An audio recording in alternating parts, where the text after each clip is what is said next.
Hold your smartphone in your hand for a moment. Feel the impossible smoothness of its glass screen, a surface polished to microscopic perfection by robotic arms and laser-guided machines. It is a marvel of modern technology, a testament to our mastery over materials. Now, try to imagine an object, not of lightweight glass, but of solid Aswan granite, one of the hardest and most unforgiving stones on planet Earth. An object weighing 100 tons heavier than a fully loaded Boeing 737 polished, not just on one small screen, but over its entire massive surface to that same level of optical flatness. Imagine it was crafted not in a sterile high-tech factory today, but thousands of years ago, by a civilization supposedly armed with nothing more than copper chisels and stone hammers, and then buried deep beneath the sands of the Egyptian desert. They tell us this object was a coffin, a sarcophagus for a sacred bull. They tell us the story is simple, a matter of religious devotion. But does that feel right to you? As you stand in the presence of such an object, does the explanation even begin to match the sheer, overwhelming reality of the artifact itself? What if the official story isn't just incomplete but fundamentally wrong? What if these colossal boxes are not tombs at all, but artifacts of a lost science, a technology so sophisticated and powerful that it rivals, and in some ways even surpasses, our own? Deep beneath the sun-scorched, wind-swept plateau of Saqqara, a dark and silent secret lies waiting.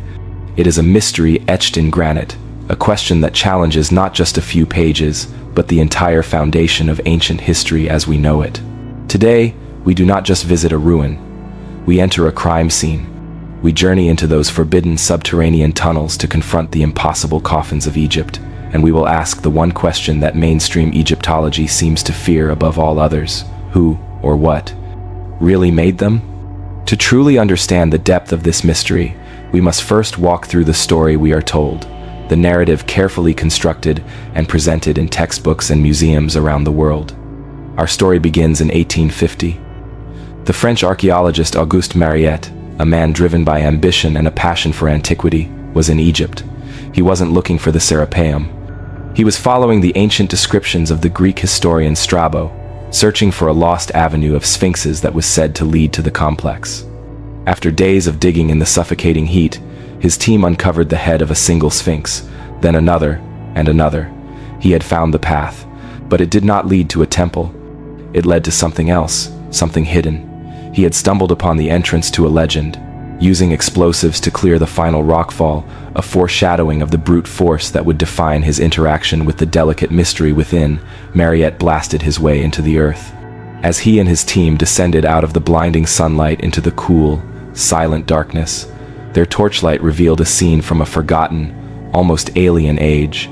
A long, impossibly straight central corridor stretched into the gloom, a spine of darkness flanked by massive arched vaults, each one carved directly out of the living limestone bedrock.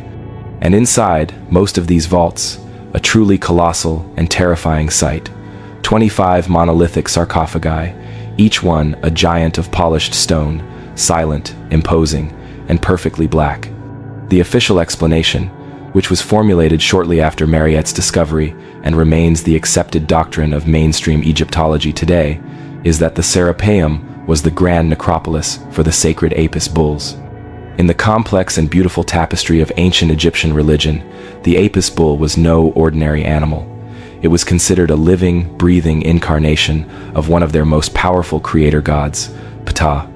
When one of these revered animals died, it was mummified with all the honor and elaborate ceremony befitting a pharaoh, a king, a god on earth. These granite boxes, we are told, were their final resting places, commissioned by a succession of powerful pharaohs over many centuries to demonstrate their piety and to honor the gods. On the surface, the story seems plausible, even compelling. The Egyptians were, without a doubt, masters of ceremony and monumental construction. They revered their gods and the animal manifestations of those gods with a passion that shaped their entire civilization. But the moment you look closer, the moment you stop simply accepting the story and start questioning the physical, tangible evidence, the official narrative begins to crumble into dust. The explanation feels like a label conveniently placed upon an object that was not understood, because the boxes themselves, these silent stone giants, tell a very, very different story. It is a story of impossible engineering, of a skill and a vision that seems to whisper of a completely forgotten chapter in the epic of human history. The first and most glaring problem, the one that immediately strikes any engineer or geologist who visits the site, is the material itself. These are not simple limestone or sandstone boxes, which could have been sourced locally from the Saqqara Plateau. The vast majority are carved from a single, solid, monolithic block of granite. Some are even fashioned from diorite, an even harder and more difficult to work igneous rock. This stone was not local. It wasn't even close. The nearest granite quarry is located at Aswan, nearly 1,000 kilometers, or over 600 miles, to the south. Let us pause and allow the true scale of that fact to sink in. The builders of these objects traveled to a remote quarry and then proceeded to hew 100-ton blocks of granite from the earth. That's 200,000 pounds. A modern M1 Abrams battle tank weighs about 68 tons. These blocks were significantly heavier. They then transported these behemoths over a distance equivalent to traveling from Paris to Berlin or from New York City to Chicago. And at the end of that immense journey, they somehow had to perfectly lower them into a narrow, twisting, underground tunnel system. How? The textbook answer is as simple as it is unbelievable. They used wooden sleds, wet sand, and thousands of workers pulling on ropes. We are shown ancient reliefs of large numbers of men pulling colossal statues as proof of this method. But a statue, meant for display, is a fundamentally different object from a precisely engineered, hollowed-out box with a 30-ton lid meant to fit perfectly. Imagine the logistics for just one box. The sheer friction of dragging a 100-ton block on a wooden sled over rough ground and sand would require an immense, almost unimaginable tractive force. Modern engineers, using sophisticated computer models, have calculated that the number of men required would be in the thousands, all needing to pull in absolute perfect unison on ropes that would need to be stronger, thicker, and more durable than any we have ever found from that period of Egyptian history. And this was not a one-time, singular achievement like the transport of a special obelisk. This was done, at a minimum, 25 times. The feat of quarrying and transport alone is so far beyond the supposed capabilities of a Bronze Age civilization that it borders on the miraculous. They didn't just have to get the blocks to the edge of the Saqqara Plateau. They had to navigate them down a sloping, narrow subterranean passage, make tight turns, and maneuver them into side chambers with barely inches to spare on either side. A single mistake, a single snapped rope, a single moment of miscalculation would mean unmitigated disaster, trapping a 100-ton block in the main passageway forever and blocking access to the rest of the complex. Yet, somehow, they accomplished it. Again and again, flawlessly. The sheer act of moving the stone to its final resting place is a mystery that defies a simple explanation. But incredibly, transporting the stone was only the beginning of the challenge. The real impossibility, the true heart of the mystery, lies in how they were shaped. Mainstream Egyptology confidently tells us that the dynastic Egyptians worked this incredibly hard granite with a simple and primitive toolkit: copper chisels, which are barely harder than a modern penny, and dolerite pounders, which are essentially hard, rounded rocks used as brute force hammers. Now, let's apply some basic logic and real-world physics. Go to a workshop today and try to cut a solid piece of granite with a copper chisel. You will do more damage to your chisel, which will bend and deform, than you will to the stone. Try to achieve a perfectly flat, polished surface on a massive slab of granite, using only a rock. It is, by any practical and logical measure, utterly impossible. Yet, the boxes in the Serapeum display a level of geometric precision and surface finish that is simply breathtaking and completely alien to the tools supposedly used to create them. The interior and exterior surfaces are not just smooth, they are often polished to a mirror finish. When modern investigators and engineers place a precision-ground straight edge against the surface, they cannot fit a single sheet of paper, a human hair, or even a beam of light underneath it for its entire length. The flatness is, for all intents and purposes, perfect. Christopher Dunn, a master craftsman and engineer who has spent decades reverse engineering the machining techniques of ancient Egypt, brought highly sensitive and calibrated precision gauges into the Serapeum. His findings, documented in his books, were nothing short of shocking. He discovered that the surfaces of the boxes were flat to within 2/10,000ths of an inch. Let me repeat that, a precision of 0.0002 inches. That is a level of accuracy that is difficult and extremely expensive to achieve even in the most advanced manufacturing facilities today, requiring massive, climate-controlled granite surface plates and sophisticated laser measurement tools just to verify it. It is absolutely not a level of precision that can be created by hand, let alone by banging on it with rocks. And then there are the corners. This detail is crucial. The internal corners of the boxes are perfectly square, sharp, 90-degree angles. If you were hollowing out a granite box by hand with pounding stones, the very physics of the process, the arc of the swing, the way the tool strikes the material, would inevitably create rounded, imperfect internal corners. You cannot pound a sharp right angle. Achieving a sharp, perfect 90-degree angle deep inside a block of solid granite requires a tool that can cut with absolute geometric precision. It requires a form of plunging saw or a right-angle drilling tool made of a material much, much harder than copper and powered by a force far greater than human muscle. Modern machinists, when shown photographs of these boxes, recognize these features instantly. They are the undeniable hallmarks of advanced machining processes. The boxes do not look like they were carved by hand. They look like they were manufactured in a factory that existed thousands of years before the first steam engine was ever conceived. As if the mind-boggling precision of the boxes themselves wasn't baffling enough, we must then confront the lids. Each of the 25 boxes has a corresponding lid, also carved from a single, monolithic block of granite, weighing an estimated 30 tons each. 30 tons is the weight of 5 large bull elephants. These are not simple, crude covers. They were designed and manufactured to fit onto the boxes with the same breathtaking accuracy as the boxes themselves.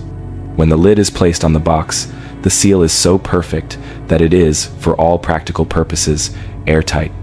The surfaces of the top rim of the box and the bottom face of the lid are both machined to be perfectly flat, creating a hermetic seal that would preserve whatever was originally inside for millennia. This again speaks to a level of precision manufacturing and quality control that is completely at odds with the official narrative of primitive construction.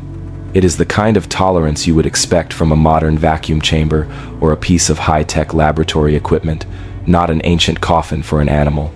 But the bigger, more immediate question is one of simple physics and logistics. How did they even place them? Imagine the scenario in your mind. You have a 70-ton hollowed-out granite box sitting in a tight rock-hewn chamber with a low ceiling and only a few feet of clearance on each side. You now have a 30-ton lid suspended somewhere, which needs to be lowered onto that box with the delicacy and precision of a feather to avoid cracking the razor-sharp edges and to achieve that perfect, airtight seal. In these confined spaces, there is no room for 1,000 men pulling on ropes. There is no room for massive wooden levers or primitive cranes. The space is simply too small. Auguste Mariette himself, the discoverer of the Serapeum, had to use immense force gunpowder to blast open the lid of the first sarcophagus he found still sealed. He could not lift it. His men could not budge it. Even today, moving a 30-ton object in such a confined and delicate environment would be a significant engineering challenge, requiring specialized, low-profile hydraulic gantry systems. The ancient builders, however, not only placed these lids, but did so with a finesse that preserved the perfect, airtight seal. The level of engineering and technological sophistication required to achieve this is simply on another level. It suggests a deep, implicit understanding of physics, mathematics, and a form of lifting or kinetic technology of which we have absolutely no record. The official explanation that this was all accomplished with ropes, sand ramps, and brute manpower begins to sound less like a historical theory and more like a desperate fairy tale. A fairy tale designed to conveniently ignore the impossible story the stones themselves are screaming at us. Perhaps the most compelling and damning piece of evidence against the official narrative is not found in the complex engineering, but in a simple, almost overlooked detail: the inscriptions. Of the 25 massive, masterfully crafted sarcophagi, Only 3 bear any inscriptions at all. And these inscriptions are, to put it mildly, shockingly crude and amateurish. The hieroglyphs are not carved with the deep, confident, artistic mastery we see on temple walls or in the Valley of the Kings. They are poorly executed, shallowly scratched into the mirror-polished surface, as if by an unsteady hand. The spacing is uneven, the lines are wonky, the quality is abysmal. They look less like a sacred royal inscription and more like an afterthought. They look like graffiti. It's as if someone discovered these perfect, magnificent, pre-existing objects and then, much later, crudely tried to claim them by scrawling a name on them. This discrepancy in quality is enormous and cannot be overstated. Why would a civilization capable of creating a 100-ton box with a mirror finish and sub-millimeter geometric precision be utterly incapable of carving a decent inscription on its surface? It makes absolutely no sense. The level of skill, the quality of workmanship, is completely and jarringly mismatched. It's like finding a brand new Ferrari with a license plate hand-painted on cardboard with a child's crayon. The masterful creators of the box do not, and cannot, be the same people as the amateurish carvers of the inscriptions. This leads us to a staggering but profoundly logical conclusion. The dynastic Egyptians, the pharaohs we know from the pages of history, did not build these boxes. They found them. They discovered this ancient, underground complex filled with inexplicable, perfectly made objects, and, not understanding their original purpose or function, they repurposed them for their own religious ceremonies. They assigned them a new meaning tombs for their sacred Apis bulls, and added their own crude inscriptions to claim ownership and integrate these mysterious objects into their own cosmology. The evidence strongly suggests the Serapeum was not built by them, it was inherited from someone else. Someone with a technology so far advanced, so completely different from their own, that it has been almost entirely erased from our memory of the ancient world. The question we must ask is no longer how the Egyptians built these boxes, but who built them long before the first pharaoh ever wore a crown. The mystery of the Serapeum does not exist in a vacuum. It is a single, powerful piece in a vast and growing puzzle of out-of-place artifacts and anomalous structures found all over the world, all pointing to the same unsettling and magnificent conclusion. In Egypt alone, we see the same signature of impossible precision in the granite and diorite vases discovered in the earliest dynastic tombs, some also at Saqqara. These are artifacts with narrow necks that have been perfectly hollowed out on the inside, a feat that would be difficult even with modern lathes. We see it in the infamous drill cores retrieved by archaeologist Flinders Petrie, which show spiral grooves in solid granite, evidence of a rotational speed and a feed rate that our own industrial drills would struggle to match. And when we lift our gaze beyond the borders of Egypt, the pattern becomes global and undeniable. We see this same technological signature in the mind-bendingly complex stonework of Puma Punku in the highlands of Bolivia, where massive H-blocks of andesite, a volcanic rock nearly as hard as granite, are interlocked with a precision that seems laser-cut. We see it in the colossal megalithic walls of Sacsayhuaman in Peru, where 100-ton polygonal stones are fitted together so perfectly without a drop of mortar that you cannot slide a razor blade between them, even today. And most importantly, we see the timeline of history itself being shattered. For decades, we were taught that human civilization began around 3000 BC with the Sumerians and the Egyptians. But then came the stunning discovery of Göbekli Tepe in modern-day Turkey. This is a vast, highly sophisticated megalithic temple complex featuring intricately carved T-shaped pillars weighing many tons, dated by archaeologists to at least 9600 BC, a staggering 12,000 years ago. This one discovery single-handedly pushed back the dawn of complex, monumental civilization by over 6,000 years. It proved, beyond any doubt, that highly organized, technologically capable societies existed deep in the last ice age, a time we once dismissed as primitive. What if these are not separate, unrelated mysteries? What if the master builders of Göbekli Tepe, the precision machinists of Puma Punku, and the enigmatic creators of the Serapeum boxes were not different, isolated cultures, but were instead part of a single, global, highly advanced human civilization? A civilization that flourished during the Ice Age, a true golden age of humanity that we have completely and tragically forgotten. A civilization that possessed a profound knowledge of science, engineering, mathematics, astronomy, and perhaps even consciousness. A knowledge that has since been lost to the mists of time. If such a magnificent civilization ever existed, where did it go? Why is there no written record, no grand, sweeping history of their extraordinary achievements? A growing body of scientific evidence from geology, paleoclimatology, and archaeology points to one catastrophic, world-altering event: the Younger Dryas. Around 12,800 years ago, the Earth was emerging from the deep freeze of the last ice age. Glaciers were retreating, temperatures were warming, and life was flourishing. Then, suddenly, with terrifying speed, something slammed the planet back into a brutal, near-glacial deep freeze that lasted for over 1,000 years. Evidence from ice cores, sediment layers, and geological formations all over the world testifies to a global cataclysm of unimaginable proportions. Researchers like geologist Randall Carlson and others have championed the Younger Dryas impact hypothesis, the theory that fragments of a disintegrating comet struck the Earth, hitting the North American ice sheet and triggering a chain reaction of global devastation. The impacts would have flash vaporized millions of tons of ice, triggering global wildfires, continent-spanning floods, and a nuclear winter-like climate shift that blocked out the Sunday. The floods would have been on a scale we can barely comprehend, with torrents of water and debris carving out entire landscapes in a matter of days, fundamentally reshaping the face of the planet. Such an event would have been, for all intents and purposes, an extinction-level event for any advanced civilization, especially one based near coastlines, as most are. It would have wiped them completely off the map, leaving behind only their most durable and massive stone creations. Their cities, their libraries, their people, their knowledge all washed away, buried under miles of mud, sediment, and rising oceans. All that would remain would be a handful of traumatized, scattered survivors, their advanced knowledge shattered and reduced to myth and legend, forced to start the long, slow climb back to civilization from scratch.